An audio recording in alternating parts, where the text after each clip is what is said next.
for this event. So welcome to our IIBA Australia event, Influencing Business Stakeholders with Andrew Murphy. Thanks for everyone for making the time for the session.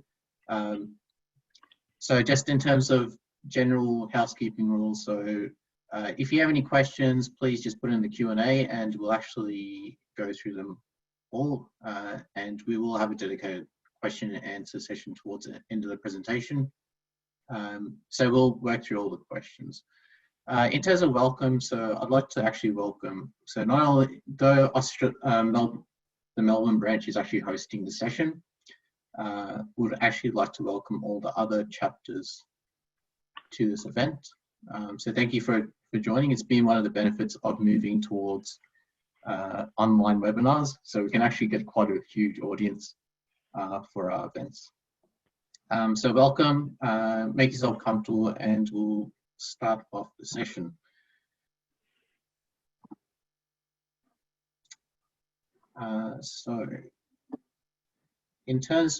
So before we go into the session, so we'd like to go through acknowledgement of our country. So IIBA Australia chapter would like to acknowledge the traditional owners of country throughout Australia and recognise their continuing connection to land, waters and culture.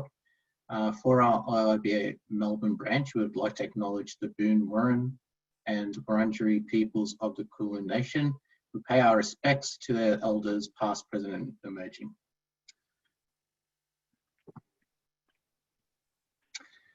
So just in terms of welcome to our Melbourne branch team, so we fit a few of our branch members on here, but it's not all of them, so I'll go through the whole list.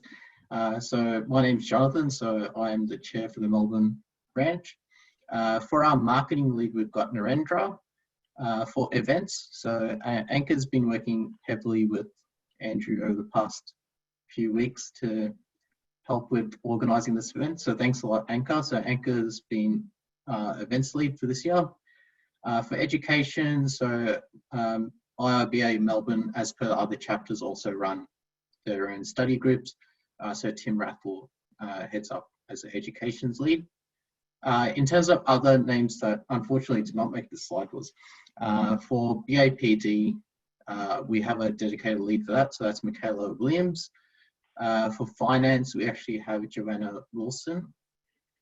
And for operations, we have Min Kai. So we actually have a small team, but they're actually very experienced, and that definitely helped put together quite a lot of events over the past few years. So thanks a lot to the team. If you're interested in volunteering for our Melbourne branch, by all means, please contact us on this below email address.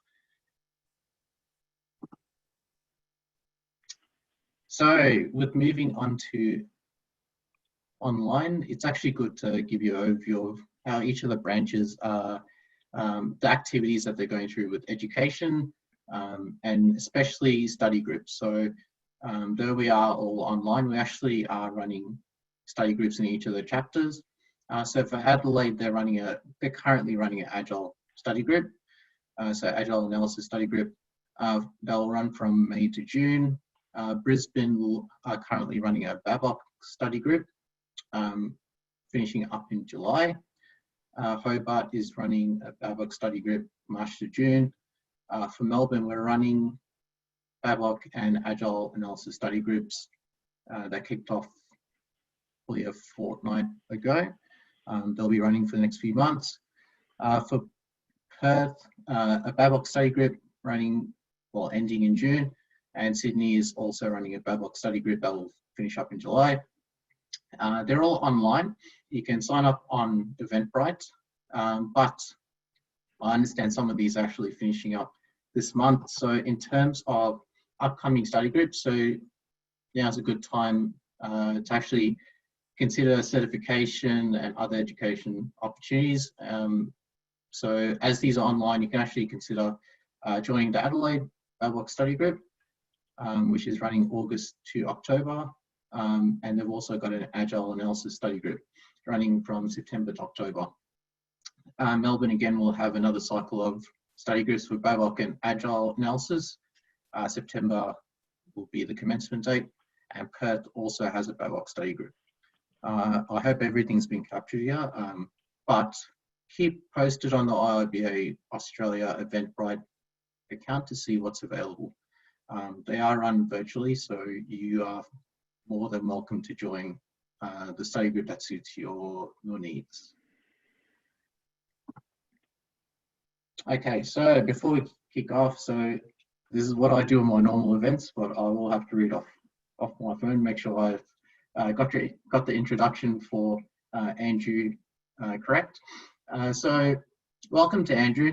Thank you for actually developing this slide pack, and I know it's been a few months of us discussing. So Andrew actually met with us back in our last in-person event back in February for the IIBA Melbourne branch, and he introduced himself.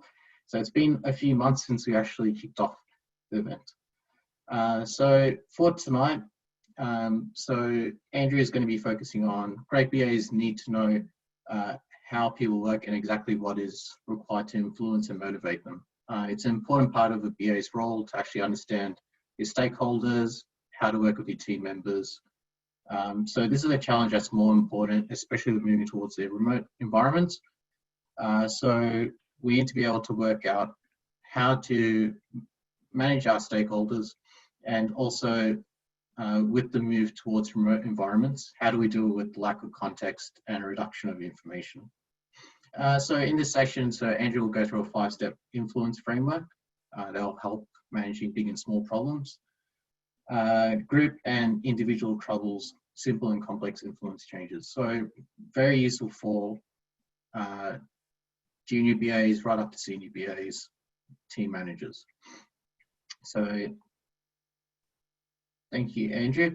In terms of background for Andrew, so he's got over a decade in professional software engineering experience with a passion for leadership and communication skills. His main focus is on how he can be better entrepreneurs and leaders by focusing on learning skills most of us don't, communication leadership skills. It's one of the areas that all of us always strive to improve on. Originally based from the UK, now based in Australia, Andrew has consulted, performed workshops and developed software for clients across UK, Australia, New Zealand and the United States. So without further ado, would like to introduce Andrew to our event. Thanks, Andrew. Thanks, you can have control of it. Perfect. Thank you very much, Jonathan. We've had quite a few people in the chat saying where they're from. We've had Brisbane, Adelaide, Sydney, and we've got Wellington as well. If anybody's not from one of those places, just put a message in the chat. It's always interesting to see where people are from. I always like knowing. Oh, Brisbane, cool, awesome. Okay, Melbourne, obviously. Hobart, amazing, amazing. Canberra, Perth, Wagga Wagga, perfect. We most definitely have both a national and international crowd. This is great. Oh, good to see. So today we're going to be talking about these things. I always like to start these kinds of discussions with a stage setting conversation to start with. So I always like to ask the basic fundamental questions of what the thing is that we're talking about and why it's important. Because I think without really starting from that ground level, we can end up veering off in different directions. So I'm just going to spend a few minutes talking about that. And then I'm going to get into the main content of what we're talking about today, which is the difference between data and information and how that plays into something called somebody's internal narrative, which is part of this 5 steps that Jonathan talked about in the beginning. And then we're going to run through some examples and hopefully explain the way that I think about influence with dealing with other human beings. Because quite often we get caught up dealing in technology, we forget that there's other humans in the process.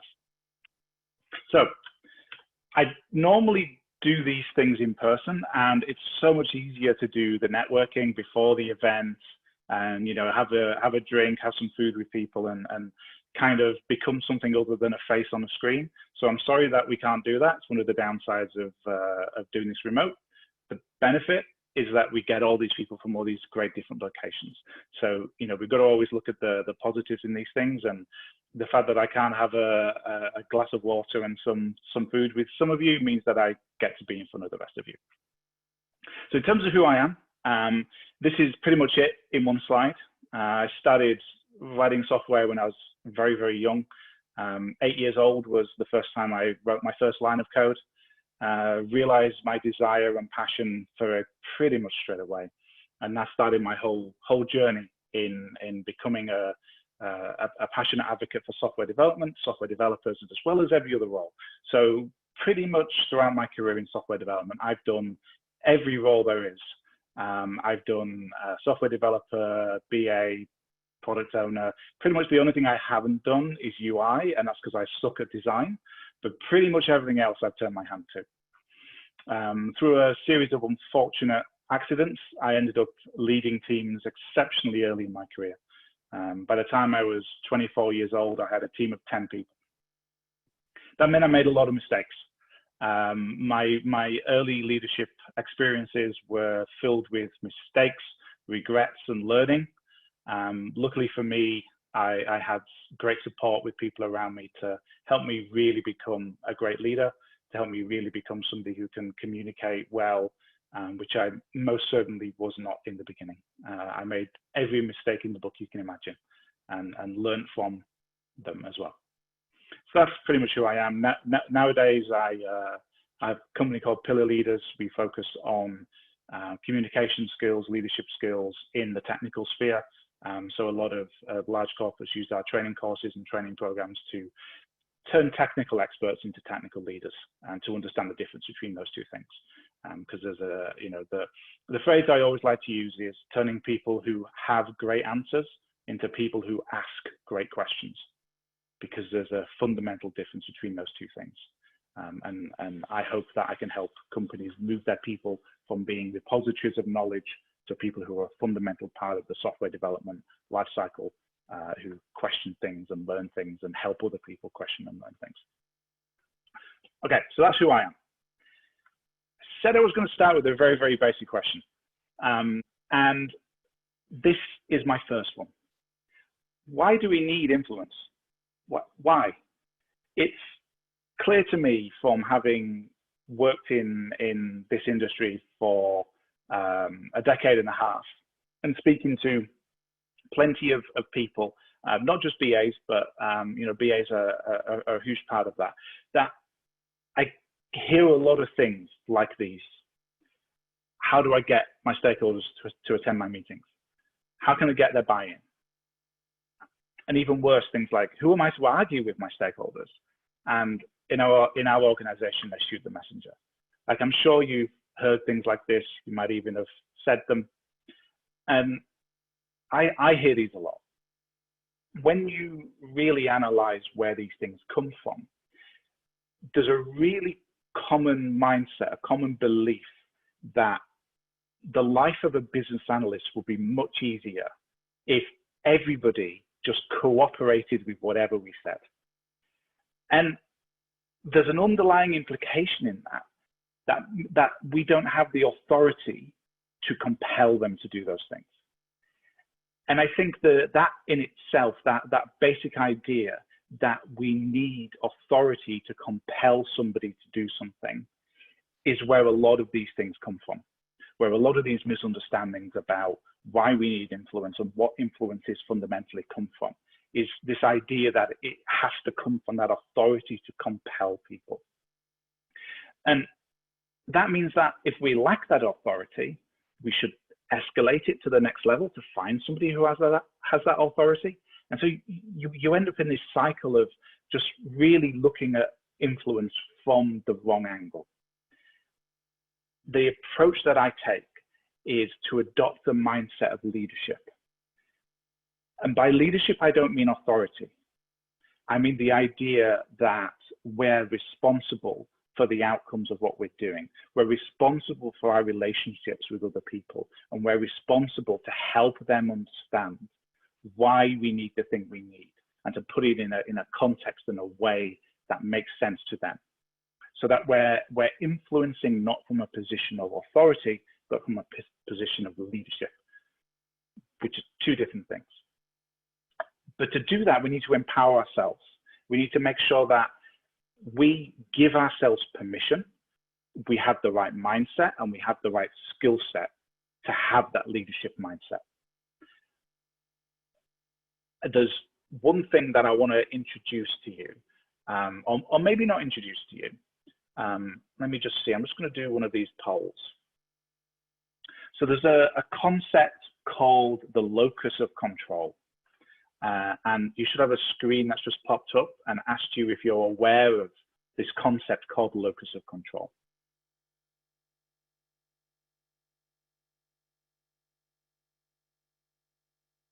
And it also gives me a great opportunity to take a drink of water.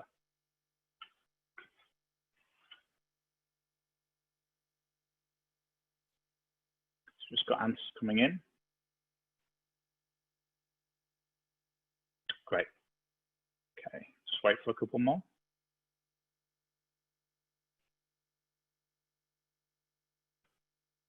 So what we got here was 20% of people roughly are aware of it. 64% of people aren't. 18% think maybe they've heard of the concept. So I'll explain what it is.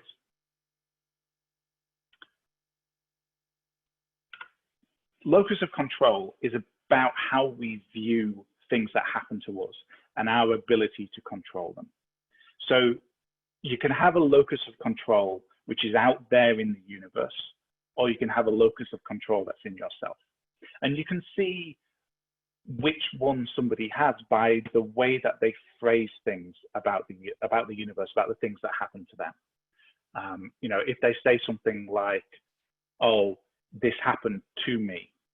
So and such did this to me," that means that they have an external locus of control.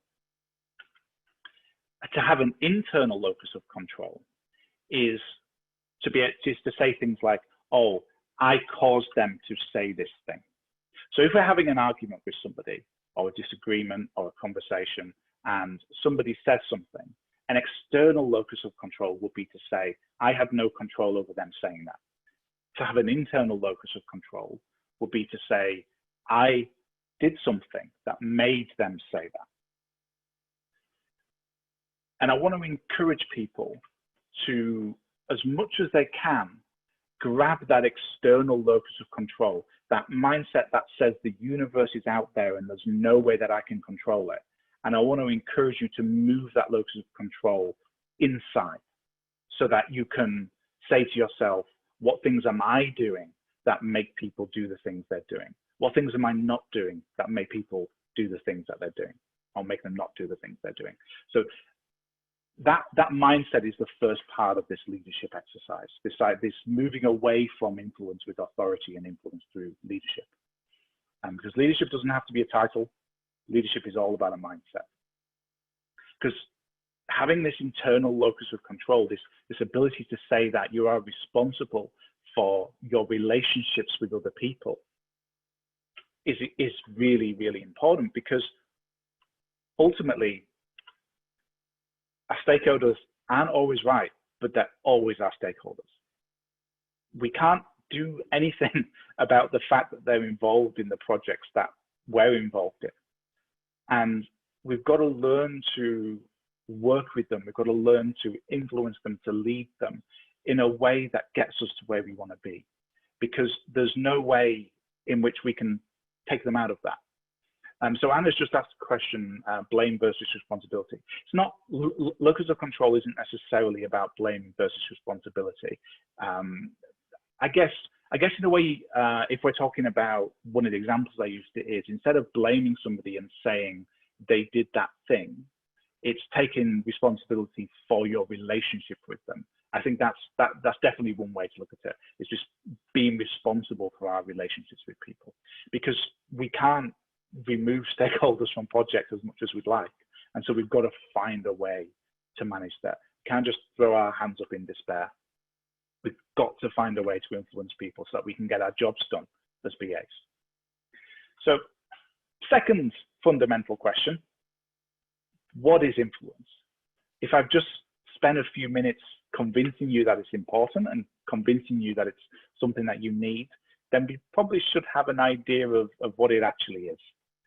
So I'm just gonna run another poll. So what do we think influence is?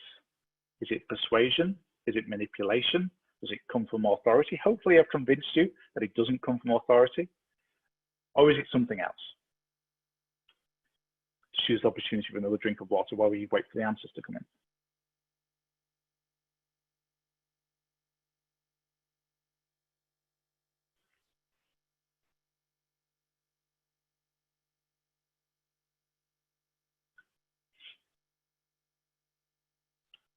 So we've got 65% of people said it's persuasion, 33% of people said something else, and 2 people said it was on authority.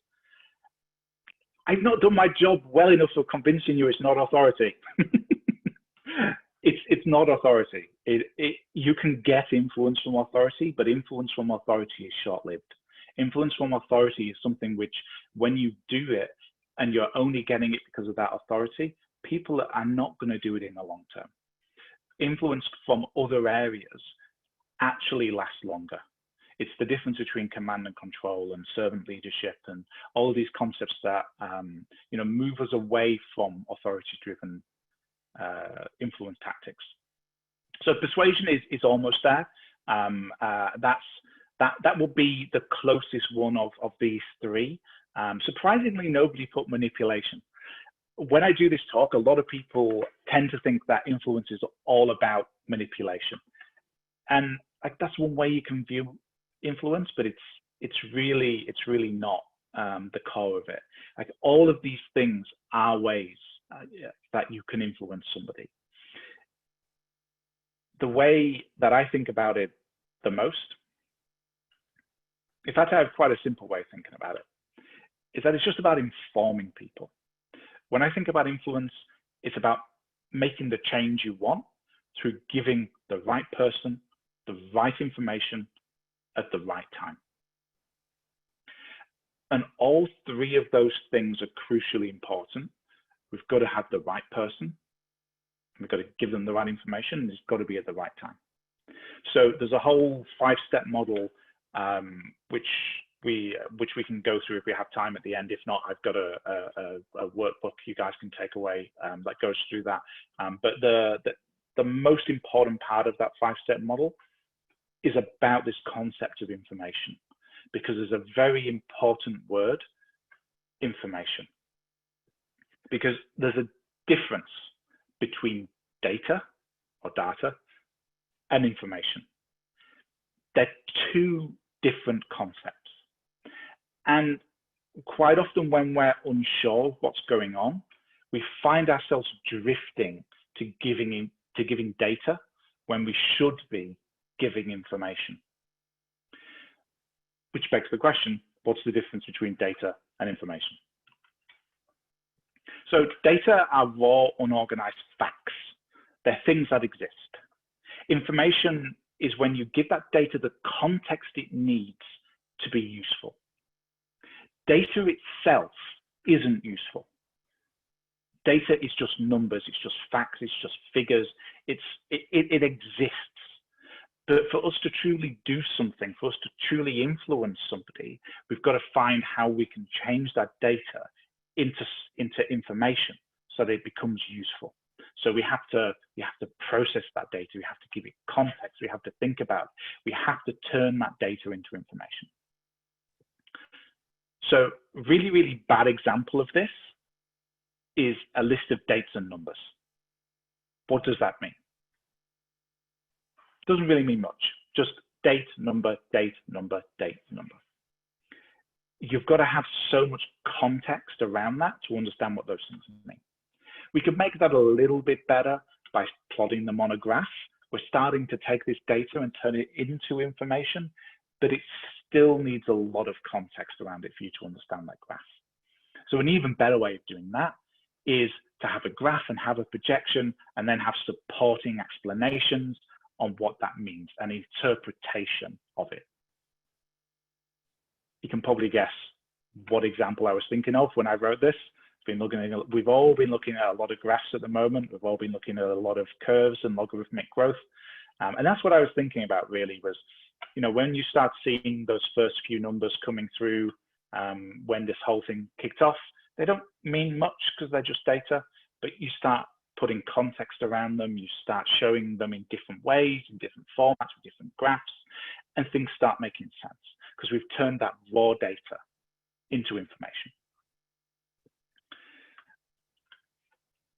Now, there's a mistake we can make when we do this, which is to get the balance wrong between giving too much information and not enough information. So I just want to talk about both of those concepts, because if whatever we don't say to somebody, whatever information we don't give to somebody, gives them room to misinterpret. If we're trying to craft an understanding in somebody else's head, if we only give them bits of the story, then they're going to fill in the bits of the story with things that are part of their own internal context, part of the things that they understand about the world. And I'm sure we've had this happen plenty of times on projects where we've given some information to somebody. Say we're building a boat or a ship, and we have this idea, this concept in our head of what this boat is going to look like. And we explain that to somebody.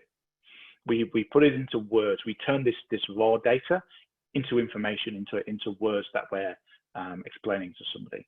And we think that they've understood it. We think that they've got exactly the same picture in their head. It's this size of boat, it's this kind of thing. And then later on in the project, this happens. They've misunderstood. And they've got this idea of, we're not going to build this simple basic sailboat, we're going to build this yacht. And that isn't what we intended. Because when we translated that data into information, we didn't fill in enough gaps in their own knowledge, in their own context, to give them the same understanding that we had. In order to be able to get that same picture across, we had to understand where they were at. So I'm just checking what my next poll is. Yeah, okay, cool. The balance here is that there is such a thing as data overload, which is where we skew too far one way. So if we don't give them enough information to fill in their gaps, we've failed. And if we give them too much, we've overloaded them. So there has to be something in the middle there that allows us to understand how much data we need to pick up, turn into information, and give to them. The answer to that is something called internal narrative. Now let's just do another quick poll. How many people have heard of the concept of an internal narrative?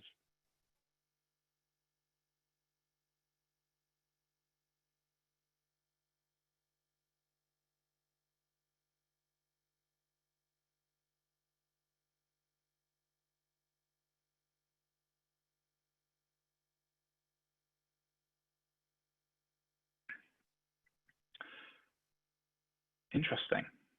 So we've got quite an even spread here. I'll just share this poll. So we've got quite an even spread of people.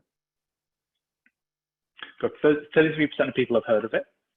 25% of people think they maybe have, and 42% of people haven't heard of it.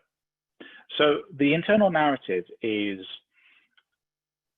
the way that we picture the world internally. So this is when we get a piece of data, a piece of information about the world, how that fits into our story about what's going on. So I'll give you an example of this.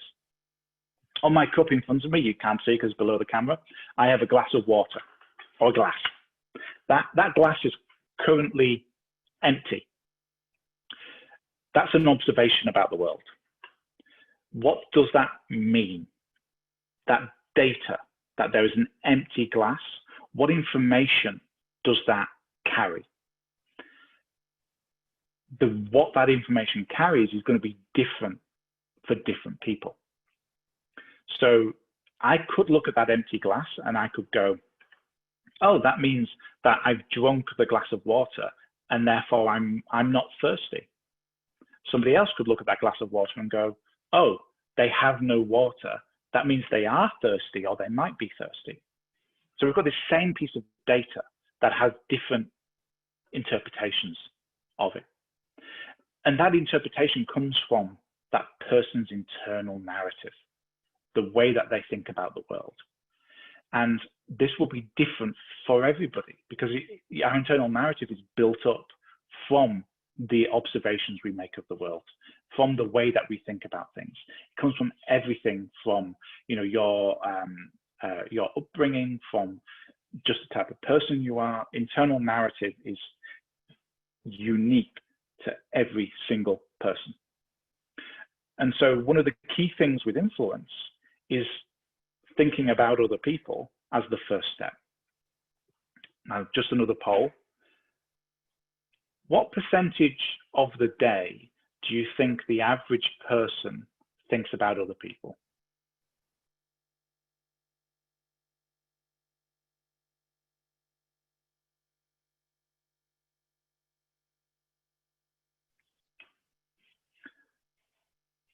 Quite a few answers coming in on this one. Wow, this poll has the quickest response rate of the ones I've done so far. This is obviously very contentious.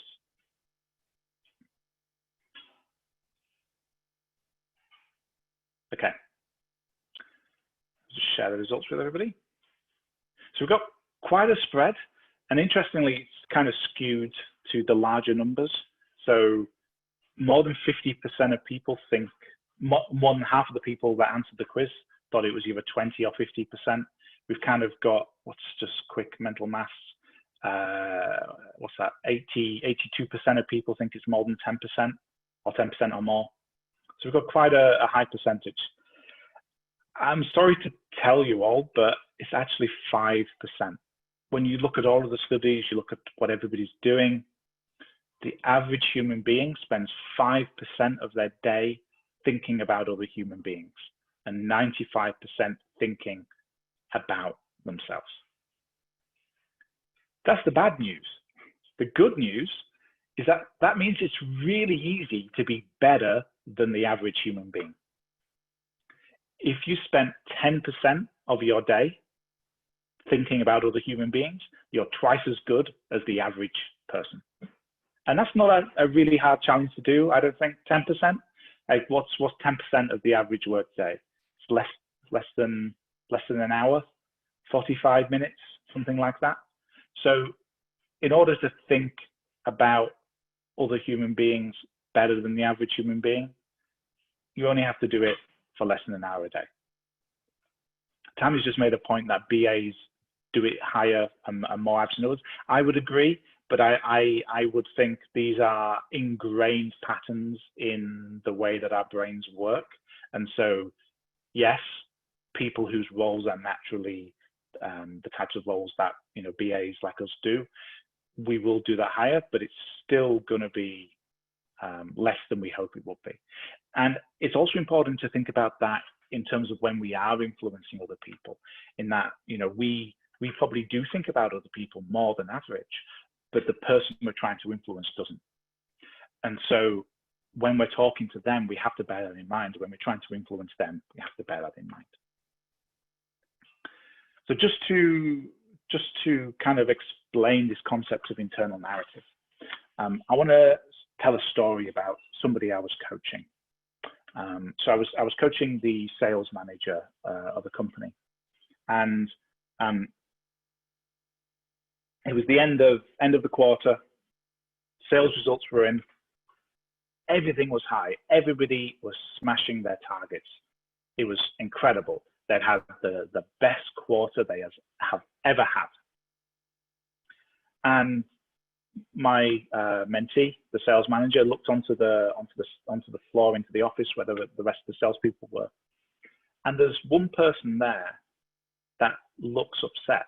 Everybody around her is celebrating. We've smashed it. We've done incredible. And one person is looking upset. That person was the lead sales person. I'll just give you a minute to think why the lead salesperson would be the person who would be visibly upset when all of the sales numbers were up, including hers. Do you have an idea on why that could be? Post it into chat.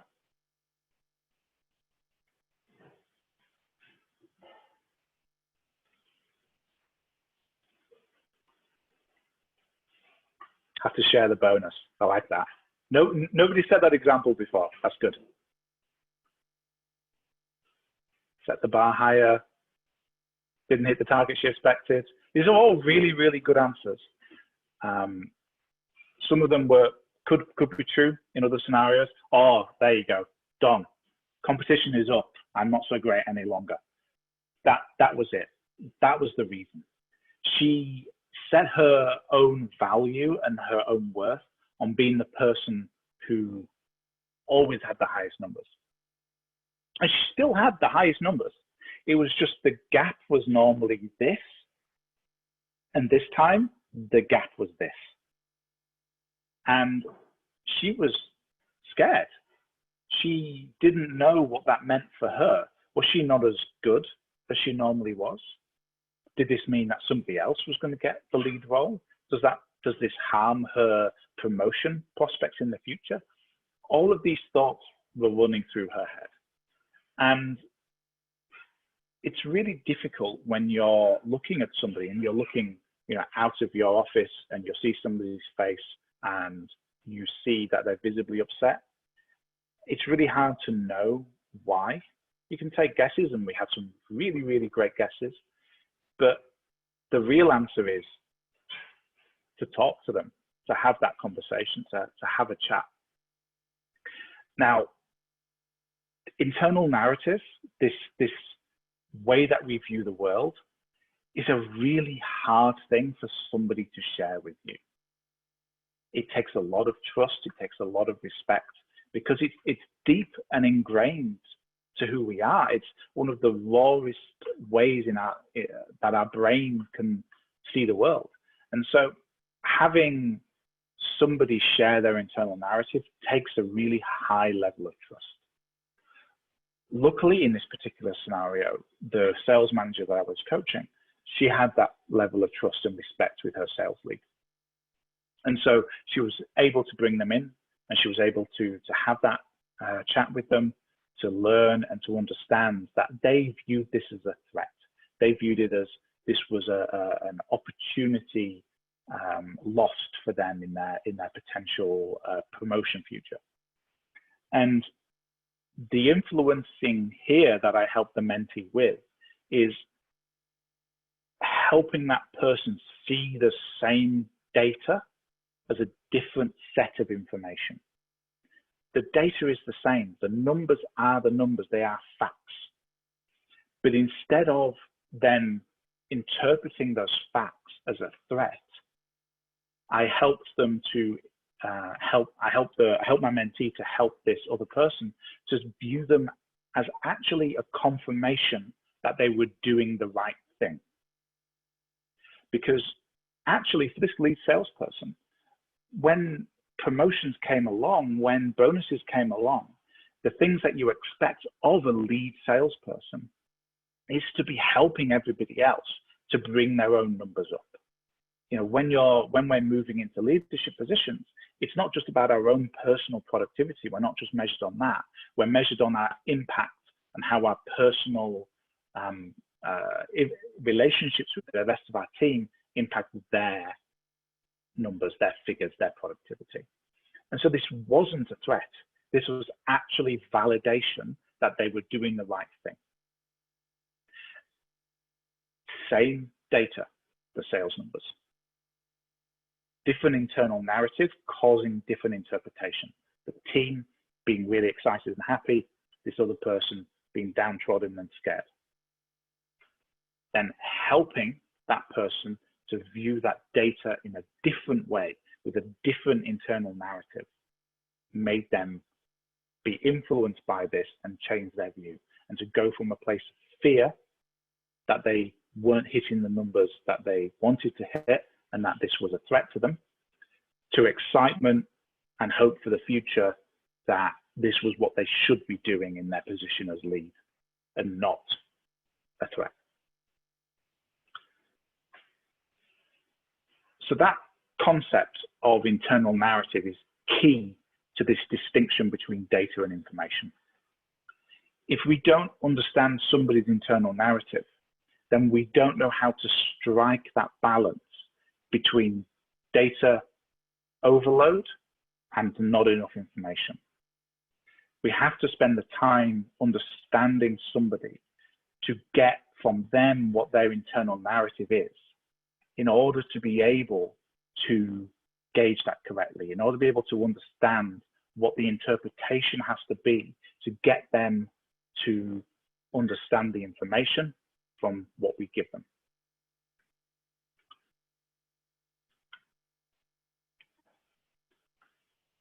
That's pretty much it. It's a framework, it's pretty simple. The complexity comes from how you do this in each individual circumstance. So the takeaways really are all about being strategic. It's all about going, okay, if I want to influence somebody, I'm going to try and gather as much as I can about them. I'm going to try and guess, try and gauge, try and have an understanding of what their internal narrative could be, to try and really nail that down as much as possible. And then use that internal narrative to look at how you can go from the data that exists to the information they have to have in order to be able to influence them. And it's being that 10% instead of the 5%, or maybe in the case of BAs, 20% instead of 10%. And it's trying to be understanding of their internal narrative, crafting the information, not overloading with data. So another example of this is if I'm in a meeting with C-suites and I've got CEO, CIO or CTO, and CFO, then I could have a list of data. I could have so much data that I could just give to them. But the way that I craft that will be different depending on if I'm having talking to the CEO or talking to the CTO or talking to the CFO. The CEO is likely to care more about what the end objectives are, what the benefits to the business are, what the return on his investment is going to be. The CTO is likely to want to know more information about how. They're going to want to know, how does this work? What's the security of this? How does it integrate with other things? The CFO is likely to want to know more about budgets and timelines. So the same data can be crafted to each of those three different scenarios. Now, I was making a bit of a generalization there, and I've just seen there's a question come through from Janique on this topic. I was making some generalizations on CEO, CTO, and CFO. And so that's a good place to start, but it goes back to that increasing that observation and increasing that 5% to 10% or 10% to 20%. If I'm speaking to the CEO and they're not vibing with what I'm saying, they're not seeming to be pulling out the information that I want them to, then chances are I've guessed wrong and I've got to try something else. It could be that, you know, I'm speaking to the CTO and they're not understanding, they're not getting the point, and I've got to try something else. One of the things with influence is it's never the same. It's always different. And we can talk about generalizations. We can talk about you know, what people who are drawn to particular roles tend to be like. But I'm sure if we looked at every single person, you know, the 139 people that are here now, we're doing very, very similar roles, but we're going to have very different personalities. We're going to be influenced in very different ways. So that internal narrative is key. Understanding how somebody views the world is the key to how you turn that data into information.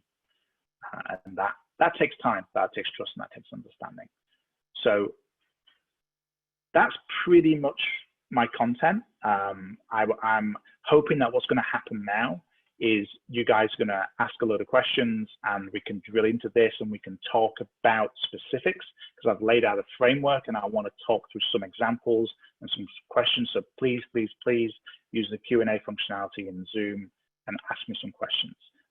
I also didn't have time to get to the full 5 steps. So if you want to see that, there's a link there. If you go to that link, put your email address in, then I'll send you the workbook after we finish with this. And that will go through what the rest of the 5 steps are. Cool. Yeah. All right. Thanks, guys. Thanks, Andrew.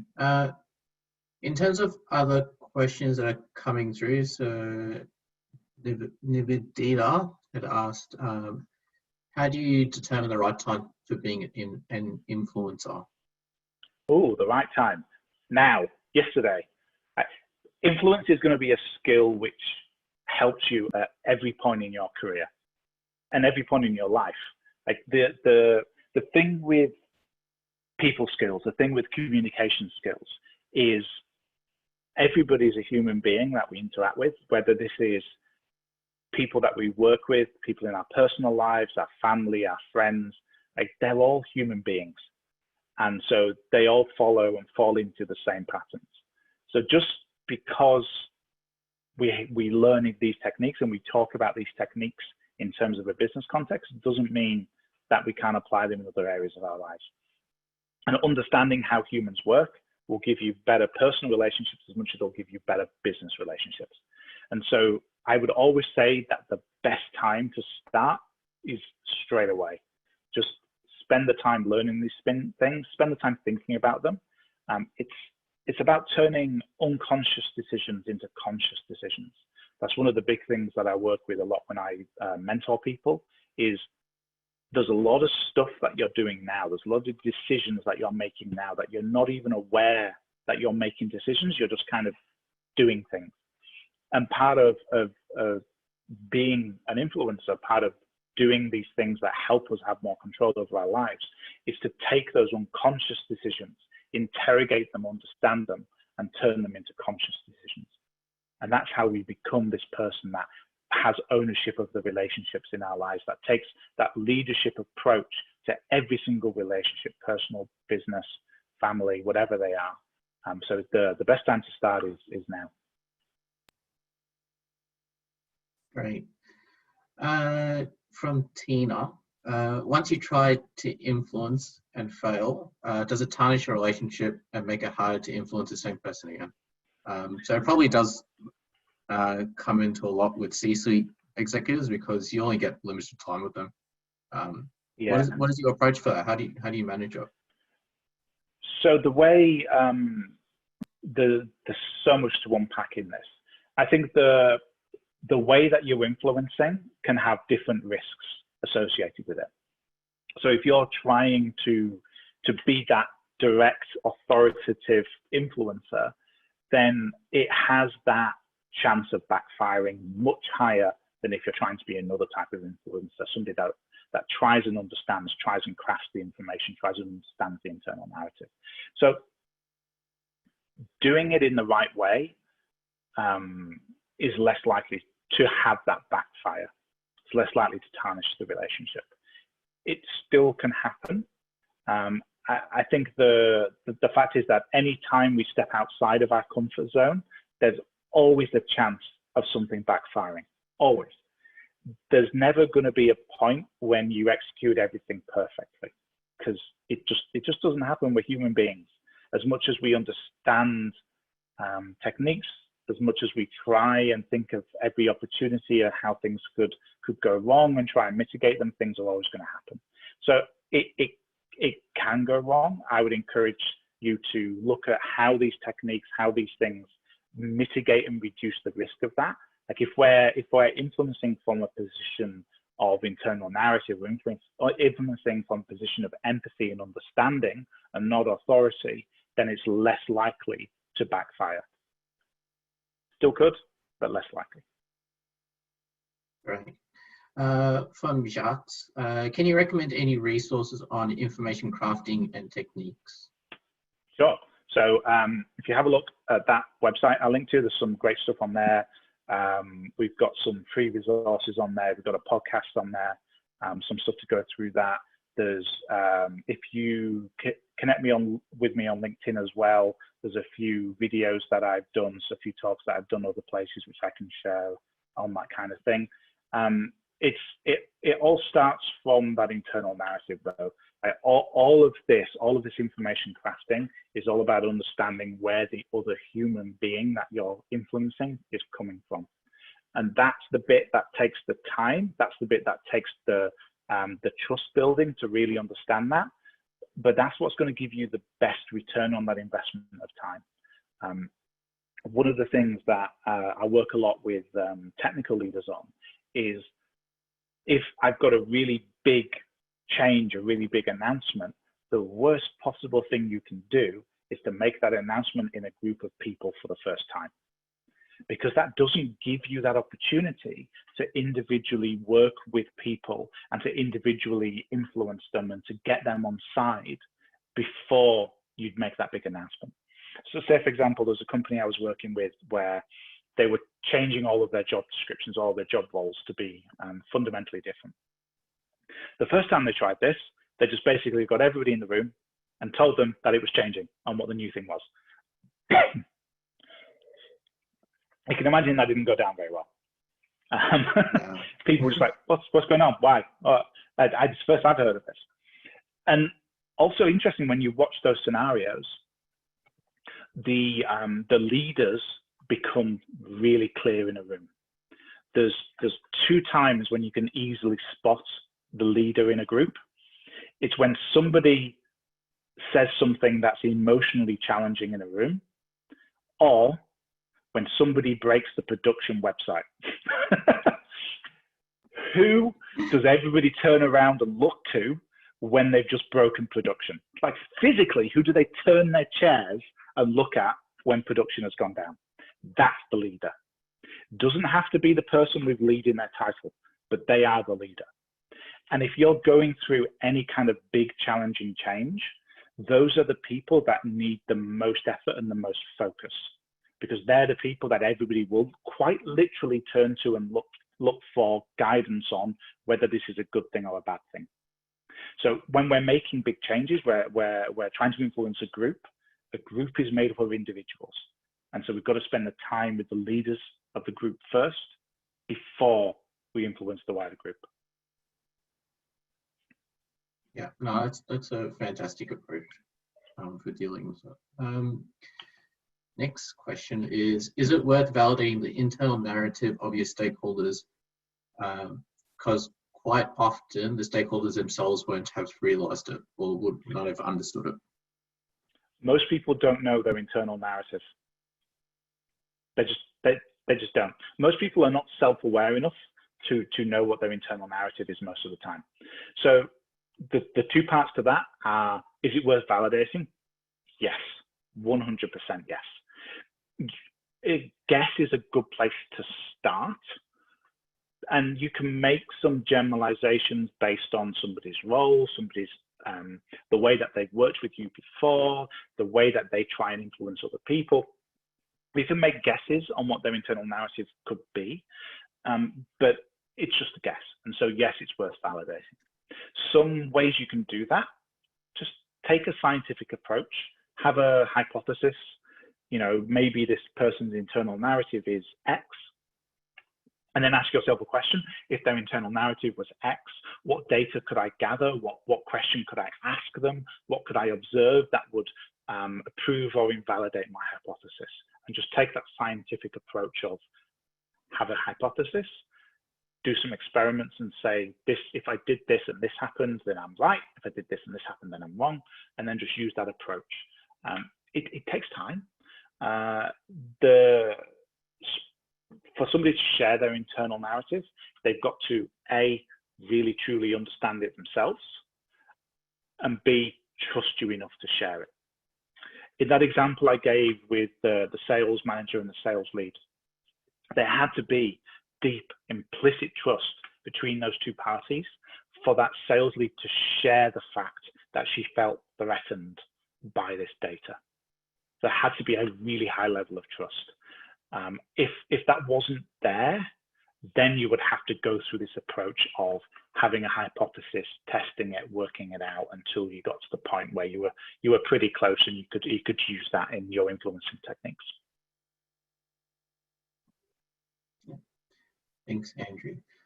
So next question we'll focus on. So the book recommendations, so Andrew said that he will share some links, but also you can add them to LinkedIn for those items.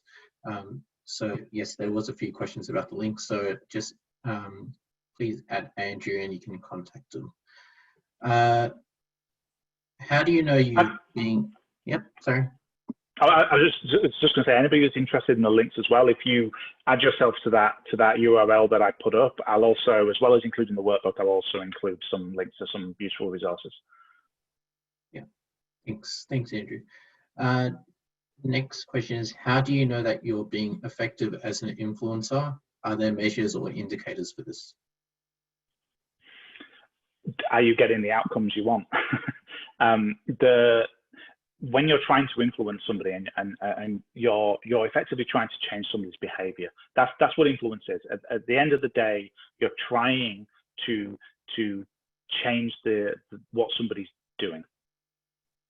Now, there's a talk that I've done elsewhere on communication techniques, and I go through a whole structure of how you do this, but effectively it boils down to three things: think, feel, do. Are they thinking what you want them to think? Are they feeling what you want them to feel? But fundamentally, are they doing what you want them to do? And that's really your measure of whether or not you're successful, is have you changed the way they think about something? Have you changed the way they feel about something? Or are you changing the behavior that they're doing at the end of the day?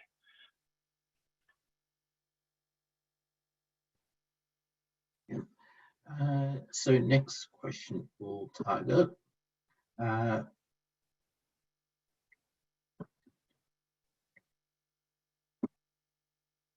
Sorry, I'm scrolling on the screen. What techniques can you use to get a buy-in from technical stakeholders if you are the BA on the project? So I guess for this one, the specific item is technical stakeholders. So at times they have their own challenges, just like any of us with personalities. But yeah, in terms of technical stakeholders, how do you get their buy-in? Sure. So it's pretty much the same approach. It's just their internal narrative is going to be different. And you can take a guess. Like speaking as a reformed software developer myself, I kind of have a deep understanding of how that world works. And again, these are generalizations that I'm about to talk about. What you will find with this kind of stuff is the standard deviation between individuals is bigger than the standard deviation between the groups of individuals. And what I mean by that is within technical stakeholders, the difference between two individuals on average will be bigger than the difference between non-technical stakeholders and technical stakeholders as groups. So these are generalizations, but they're a good place to start. Most technical people will be influenced by either the actual raw data or information, or they'll be influenced by authority.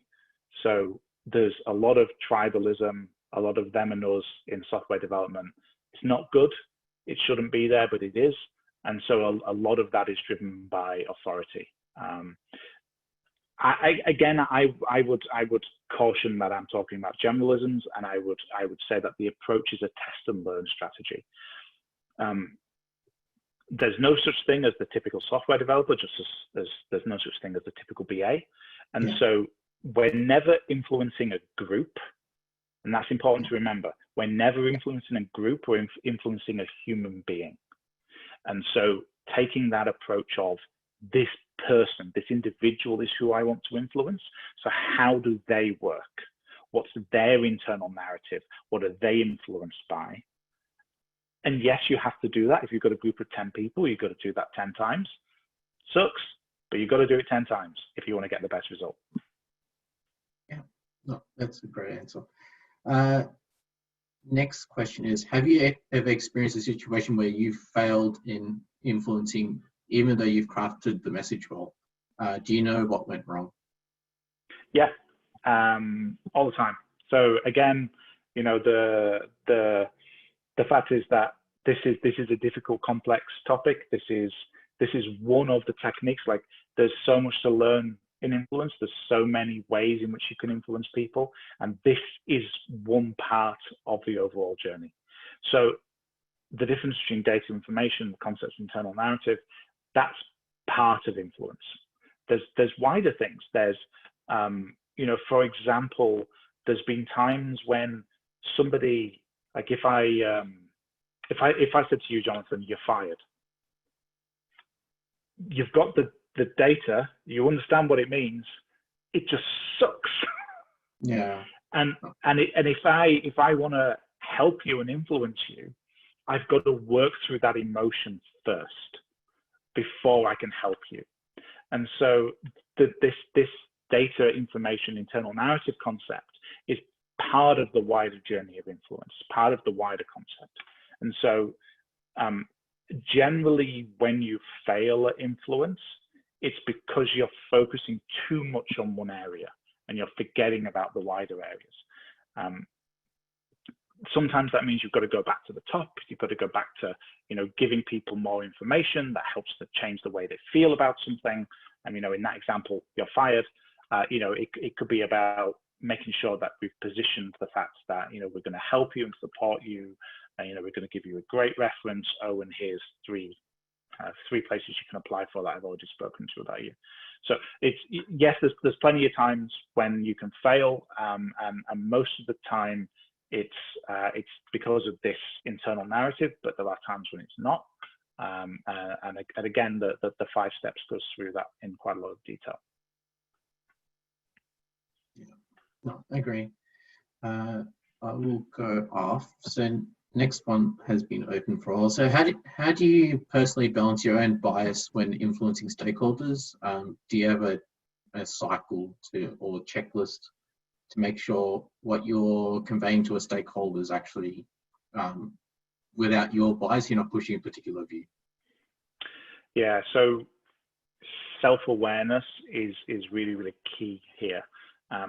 It's funny because self-awareness is, it doesn't sell well as a concept. Like, the idea of self-awareness, if I said to you, I'm going to help you improve your self-awareness, you'd probably be sat there going, what does that get me? Like, what's the outcome of that? It's the outcome of better self-awareness. Well, it's exactly this kind of thing.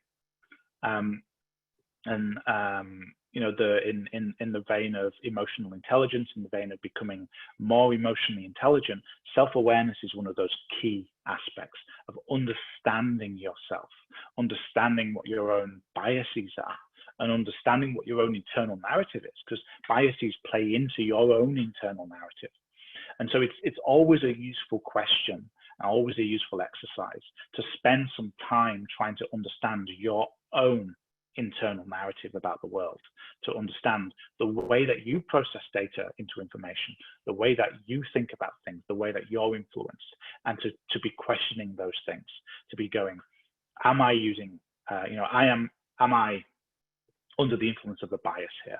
And, you know, just as a core concept, all that a bias is a mental heuristic. It's a shortcut. It's what our brain is doing because it's lazy. Our brain doesn't like making decisions. It doesn't like weighing things up and deciding. It wants a shortcut. It wants to just go straight from A to B. And we've seen effects of bias in lots of places. But fundamentally, that's all it is. And so spending the time to check your internal narrative, to check your own biases, is really important when you're trying to influence somebody else. So what I would encourage here is, if you're worried about that, if you want to make sure that you're not as much as you can being biased, is just to have as much self-awareness, as much self-honesty as you can, and try and describe to yourself what your internal narrative likely is, to try and describe to yourself what your biases likely are, and then to check whether or not you're jumping from A to D with a bias, or whether you're actually comfortable that A leads to B, leads to C, leads to D. It takes time, it takes self-awareness, it takes slowing down.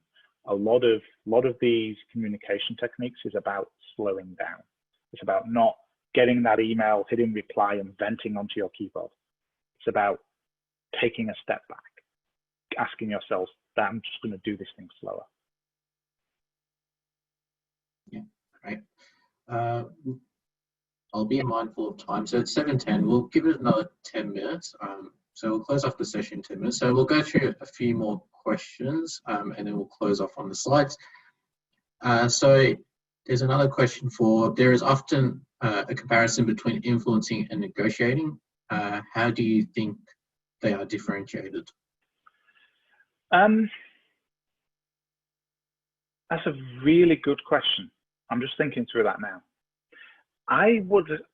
My initial instinct is that negotiation is a subset of influence, but that's just my initial instinct. I've not actually thought about that in a lot of depth. I probably need to spend some time thinking about that. So for me, negotiation tends to equate to a longer term dialogue of influence. So when you've got two people who are sharing data, sharing information, trying to influence each other, trying to change people's internal narrative. Whereas influence could be a one-time projection, a monologue and not a dialogue. So is a TV advert negotiation? No, it's influence. That's what it is. It's not negotiation because you don't go back to the TV advert, unless you're shouting at your TV screen.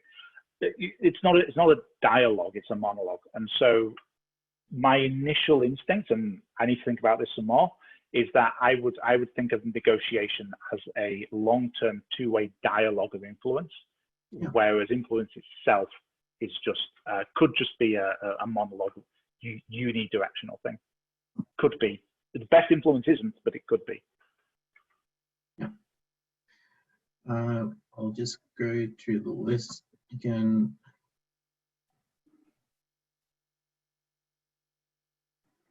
So this one actually got quite a few likes.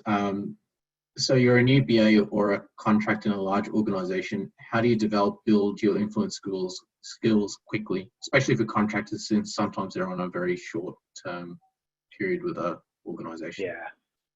So there's the skills themselves, and then there's the implementation of the skills. So I'll pick those two things out separately. So to develop your skills is to own it as part of your own personal development, and to view it as something that you spend and invest time in doing. It's like any skill, learning to play a piano, learning to run a marathon. They're things that you have to practice, you have to do, you have to dedicate time into doing. So that's that side of things, and you can do that through everything that you're doing here now. Is talking about it, thinking about it, having conversations about it, listening to our conversation about it. It's reading books. It's getting a mentor and having somebody mentor you on this kind of thing. That's the personal dedication that this is a core part of who you want to be and how you want to be a BA. The second part is if you're a short-term contractor and you want to do that quickly, it's all about observation. It's all about watching other people and thinking about it, thinking about what they're saying, why they're saying that thing, looking at other people's interactions. If you're going into a larger organization, chances are that there'll be people who have been there a while, and there will be people who have worked together for a while. How did they work together? Be observant. There's plenty of times when, back in the pre-COVID days, where just before a meeting there'd be people that would turn up 2 minutes early, 3 minutes late, and people just be sat around having a chat, checking their phone, and rather than being somebody that just sits there scrolling Facebook, just pretend you're scrolling Facebook and actually watch what everybody else is doing. to gather that information, to look how people interact with each other. You know, how does that person talk to that other person? Are they somebody who influences with bluster and you know, authority, or are they somebody that influences with data and information? And just being observant and making it a strategic, dedicated part of how you do your job. Yeah, thanks, Andrew. We'll do one more question, and I'm raising this one because I'm actually not sure of the meaning, but hopefully you understand it.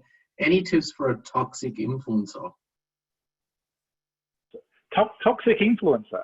That's interesting.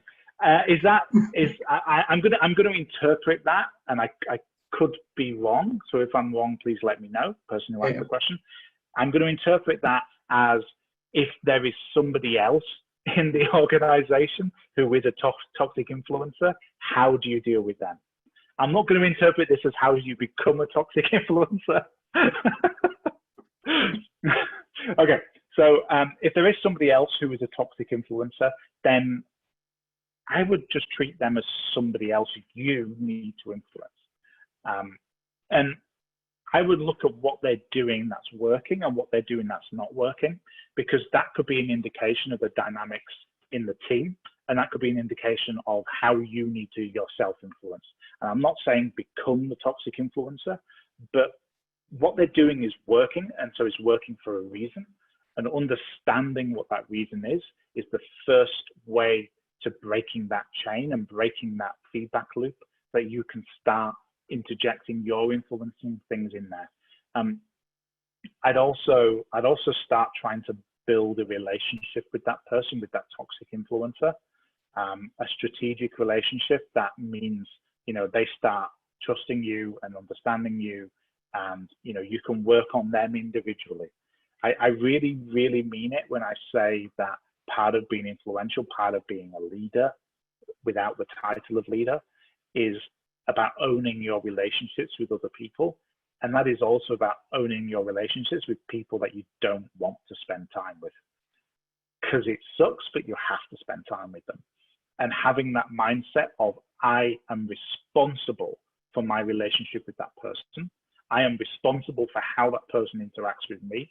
That's going to help you get into that mindset of influencing them. It's about that locus of control we talked about earlier, not blaming them and saying that it's their fault that they're doing what they're doing. It's moving that locus of control into yourself and having ownership for what they're doing and saying, I have the power to influence them. I love the response. So I think we'll wrap it up at that time because we are close to finishing up the session. Is it all right if I try and get access to this screen? Okay, lovely. So again, thanks a lot, Andrew, for running this session. It was really appreciated. A brilliant turnout from everyone on the line. But thanks again, Andrew, for your help with this event. You're welcome. We'll share all of Andrew's details in the slide pack after this event. But we'll wrap it up, and just to finish off, would like to brief you on the upcoming events. So IIB Australia is actually running online web sessions basically on a fortnightly basis, so you'll have plenty of content to join in on. So event 1 is Going Ape, Becoming a Master Influencer. So that's on the 1st of July, presented by Phil Slade. And event 2 is How to Facilitate in a Virtual Environment. So that's on the 15th of July. Tickets will be on Eventbrite, so feel free to register into those events. But thank you all for joining this event. Thanks again, Andrew, for your time. And thanks to everyone for joining and attending and participating in the polls and questions. We really appreciate it. Thanks again, everyone. Yeah, everybody feel free to connect with me on LinkedIn, ask me any questions if you, because there was plenty of questions we didn't get to, so feel free to ask them directly to me on LinkedIn. Yeah, we'll try and capture them all and we'll send it to you as well. Perfect. All right. Thank you. Thank you all.